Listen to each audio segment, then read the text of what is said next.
हो गया आगाज लड़का, युग बदलने की तैयारी, जीत उसी की होगी जिसका संघर्ष है जारी। तो दोस्तों, साथियों, आप सभी का आपके अपने परिवार में स्वागत है।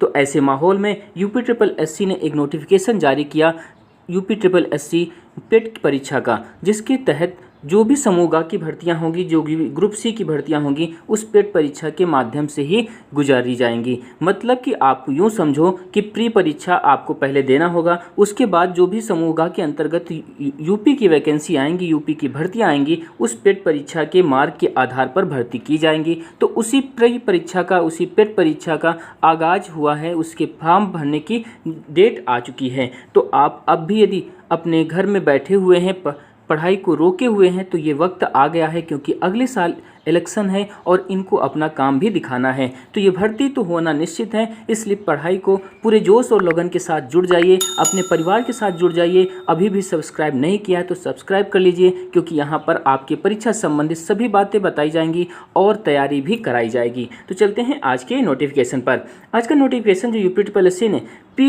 पेट परीक्षा का दिया है। पेट परीक्षा का मतलब ये हुआ प्रीलिमिनरी एलिजिबिलिटी टेस्ट। क्या हुआ? Preliminary eligibility test. तो प्रारंभिक अर्हता परीक्षा जो है पीईटी जिसे कहा जाता है, जिसकी चर्चा आपने पहले भी सुनी होगी। तो पीटी का आगाज हो गया है, इसका नोटिफिकेशन डाल दिया गया है। नोटिफिकेशन आने के बाद आपका परीक्षा फॉर्म कब से भरना शुरू होगा? तो रजिस्ट्रेशन आप कर सकते हैं 25/5/2021 से, मतलब आज से ही रजिस्ट्रेशन कर सकते हैं। ऑनलाइन शुल्क जमा करने की जो प्रारंभिक तिथि होगी वो 25/5/2021 से, मतलब कि हमें इंतजार नहीं करना होगा कि आज रजिस्ट्रेशन करो, 2 दिन बाद फिर तुम्हें पेमेंट करना होगा, जैसा कि पहले होता था। लेकिन अब क्या है कि आपको आज ही रजिस्ट्रेशन कर सकते हो और आज ही फीस पेमेंट कर सकते हो। तो परीक्षा तिथि की जो अंतिम तिथि होगी 21/6/2021 है और संशोधन की अंतिम तिथि 28/6/2021 है, मतलब हमें संशोधन का भी मौका दिया जाएगा। फिर भी आप सावधानी से भरिएगा, संशोधन का मौका हमें न लेना पड़े। और हमें मौका ये भी ध्यान देना है, संशोधन का मौका केवल एक बार ही मिलेगा, वो भी कुछ टर्म कंडीशन भी हैं, वो सभी हम आगे देखेंगे किसमें किसमें हम संशोधन कर सकते हैं। इसलिए बिल्कुल आराम से और बिल्कुल समझ समझ के फॉर्म भरिएगा।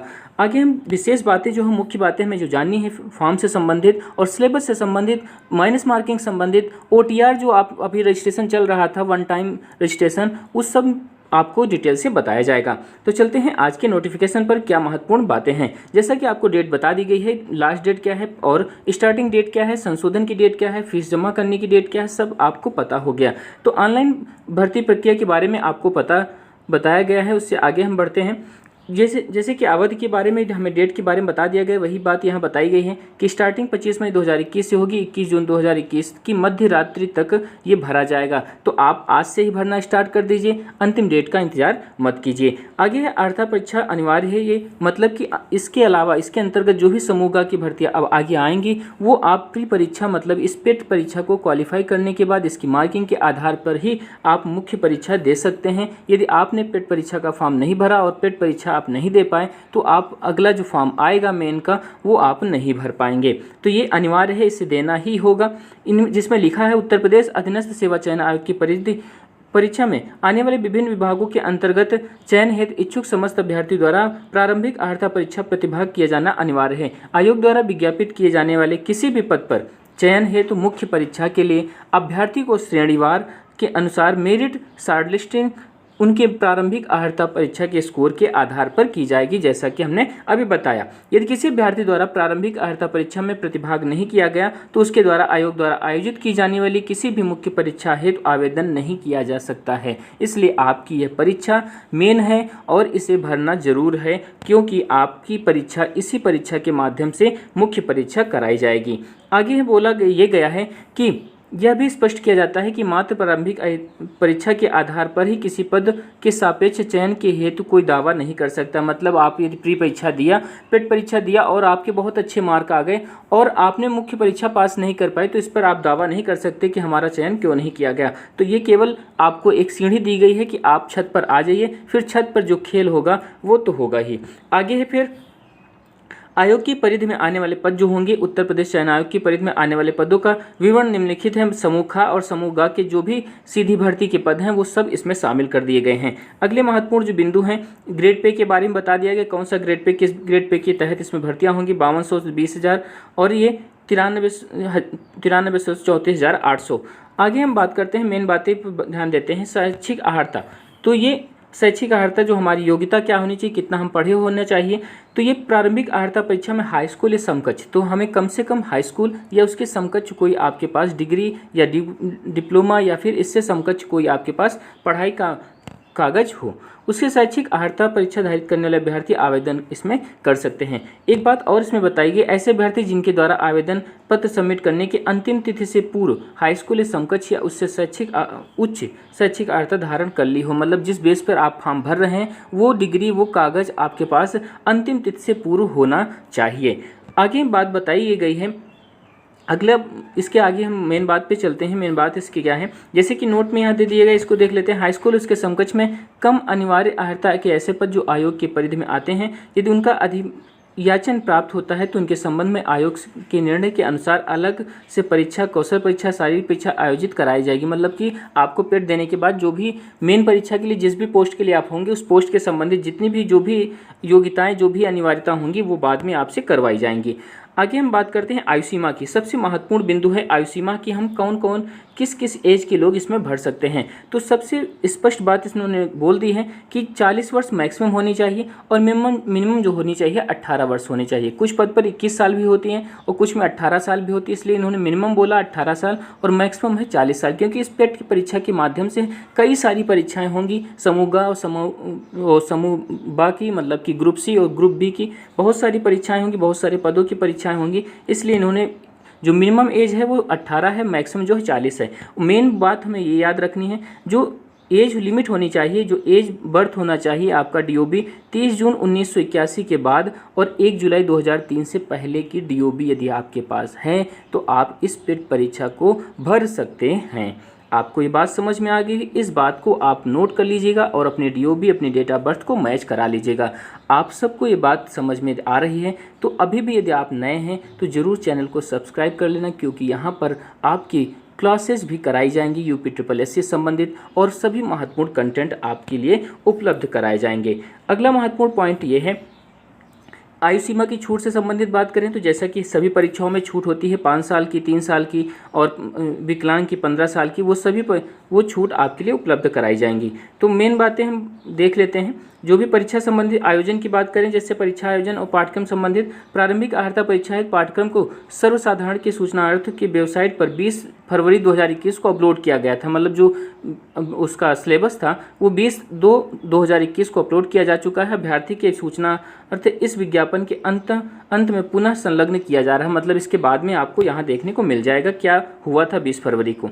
अगली बात यह है कि प्रारंभिक अहर्ता परीक्षा हेतु प्राप्त आवेदनों की प्राप्त संख्या अत्यधिक होती है और आयोग के लिए विज्ञापन के सापेक्ष आवेदन करने वाले समस्त अभ्यर्थी की लिखित परीक्षा एक ही शिफ्ट या एक से अधिक शिफ्ट में आयोजित किया जाना सुविधाजनक होता है। तो उक्त लिखित परीक्षा एक से अधिक शिफ्टों में आयोजित किया जा सकता है, मतलब कि वो परीक्षा संबंधित बात है कि एक शिफ्ट में होगी, 2 शिफ्ट में होगी। परीक्षा की तिथि की बात करें तो 2021 में तिथि से आयोग की वेबसाइट के माध्यम से यथा समय आपको सूचित कर दिया जाएगी कि परीक्षा इसकी कब होगी।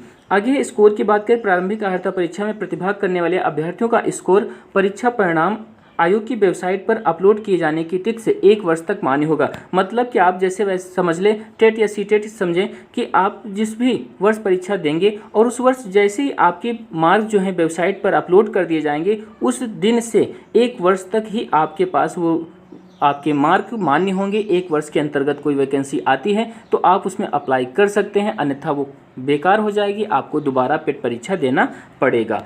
आगे हम बात करते हैं अगले महत्वपूर्ण पॉइंट की, आवेदन आपको कैसे करना। आवेदन केवल ऑनलाइन ही माध्यम स्वीकार किया जाएगा, इसलिए ऑनलाइन ही आपको आवेदन करना है। अगला महत्वपूर्ण पॉइंट यह है आवेदन से संबंधित कि आपको पहले कैंडिडेट रजिस्ट्रेशन करना होगा। फोटो हस्ताक्षर 6 महीने से पुराना फोटो ना लगाएं और जो भी शेष विवरण होगा आपके फॉर्म से संबंधित, आपसे संबंधित, वो सभी यहाँ भरना होगा फीस से, और उसके प्रिंट आउट आपको अपने पास जरूर रख लेना है, क्योंकि अंतिम जो चयन होगा आपकी नियुक्ति पत्र के समय या डॉक्यूमेंट वेरिफिकेशन के समय आपके पास प्रिंट आउट होना चाहिए।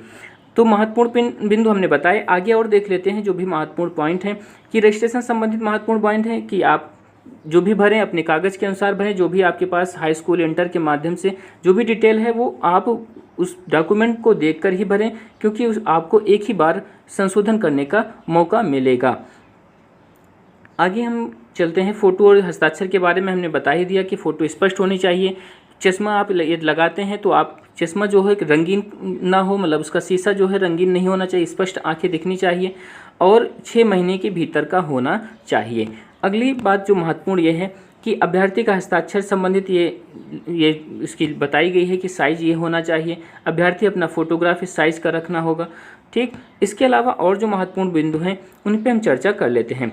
जैसे घोषणा पत्र के बारे में इन्होंने बात बताई कि आप यदि कोई कैटेगरी गलत भर देते हैं तो उसको संशोधन कैसे करना है। फीस भुगतान के बारे में, एप्लीकेशन फॉर्म के बारे में, ये सभी आप ई चालान के माध्यम से और डेबिट कार्ड के माध्यम से भी आप इसको पेमेंट कर सकते हैं।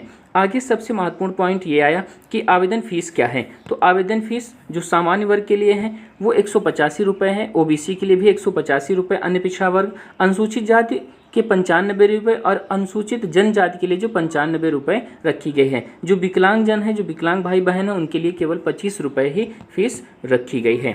आगे भूतपूर्व सैनिक जो भी हैं उनका जो आरक्षण चलता है उनके अनुसार शुल्क देय होगा। तो आगे print out, form print out के बारे में बता ही दिया कि आपको प्रिंट आउट पूरा कंप्लीट करने के बाद जब पूरा सबमिट हो जाए, सक्सेसफुल हो जाए, उसके बाद आपको प्रिंट आउट अपने पास लेके रख लेना है। अगला महत्वपूर्ण पॉइंट जो संशोधन का, जैसा कि आपको बताया गया, संशोधन आप 28/6/2021 तक कर सकते हैं और संशोधन केवल देखो लिखा है अभ्यर्थी केवल एक बार ही अपना फॉर्म संशोधन कर सकता है। तो आपको इसी प्रकार से बिल्कुल सावधानी के साथ भरना है। अभी हाल ही में आज या कल में आपको एक वीडियो मिल जाएगा जिसमें पूरा फॉर्म भर कर समझाया जाएगा, तो आप वहां से पूरा समझ लीजिएगा, उसके बाद फॉर्म को भरिएगा।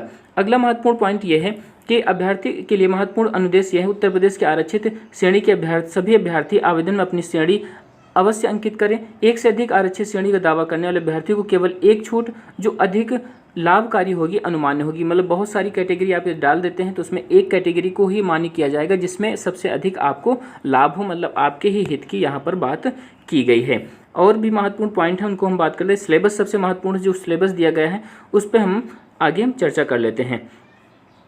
तो आप भी अभी यदि परीक्षा के लिए सीरियस नहीं हुए हैं तो आज से बिल्कुल तन मन से लग जाइए और आपको यहाँ पर इस अपने परिवार में माई भारत स्टडी पर फ्री कंटेंट, फ्री पूरा आपको बिल्कुल विधिवत जो भी परीक्षा से संबंधित महत्वपूर्ण पॉइंट हैं, परीक्षा के लिए जो जरूरी क्वेश्चन हैं वो सभी रिवीजन आपको यहाँ पर करवाए जाएंगे। हाई स्कूल समकक्ष उत्तीर्ण परीक्षा के प्रमाण पत्र में अंकित जन्मतिथि ही मान्य होगी। मतलब आपको हाई स्कूल में जो अंकित हैं वैसे सबके अब सेम ही रहते हैं। डॉक्यूमेंट में किसी में कोई गलती है तो उसको सुधार लीजिएगा और हाई स्कूल का ही जो है वही आपके लिए मान्य होगा। तो आईडी वगैरह जो है हाई स्कूल के प्रमाण पत्र के अनुसार ही उसको बनाइएगा, क्योंकि डॉक्यूमेंट में फिर बहुत बड़ी दिक्कतें आपके सामने आ सकती हैं।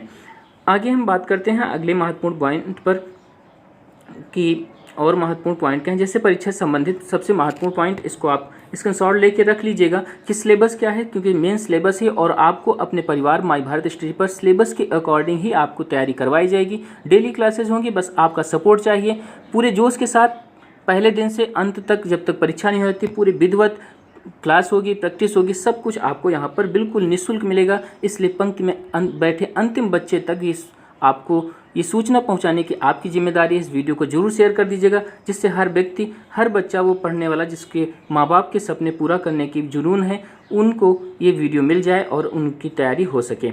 तो महत्वपूर्ण पॉइंट ये है सिलेबस के बारे में कि भारतीय इतिहास से संबंधित ये सभी पॉइंट आएंगे। इसको स्क्रीनशॉट ले लीजिए, क्योंकि सिलेबस के अकॉर्डिंग ही तैयारी करना फ़ायदेमंद है। सभी कुछ पढ़ना आपको ज्ञान जरूर मिल सकता है, लेकिन सिलेक्शन के लिए बाधा पैदा कर सकता है। तो इतिहास से संबंधित बात करें तो सिंधु घाटी सभ्यता, वैदिक संस्कृत, बौद्ध धर्म, जैन धर्म, मौर्य वंश, गुप्त वंश, हर्षवर्धन, राजपूत, ये सभी पॉइंट आपके लिए महत्वपूर्ण है। अगला पॉइंट जो इसी इतिहास में, हिस्ट्री में और बाकी जो रह जाते हैं, जैसे सल्तनत काल संबंधित, मुगल काल, मराठा, ब्रिटिश और ब्रिटिश राज, ये सभी पॉइंट तो आपको इस चैनल पर टॉपिक वाइज प्रैक्टिस करवाई जाएगी और क्लास भी यहाँ पर कराई जाएंगी। आगे हम बात करते हैं भारतीय राष्ट्रीय आंदोलन से संबंधित, भूगोल से संबंधित, जो भारत की भूगोल है जिसमें भारत के भूगोल से संबंधित महत्वपूर्ण पॉइंट है 5-5 नंबर की आएंगे।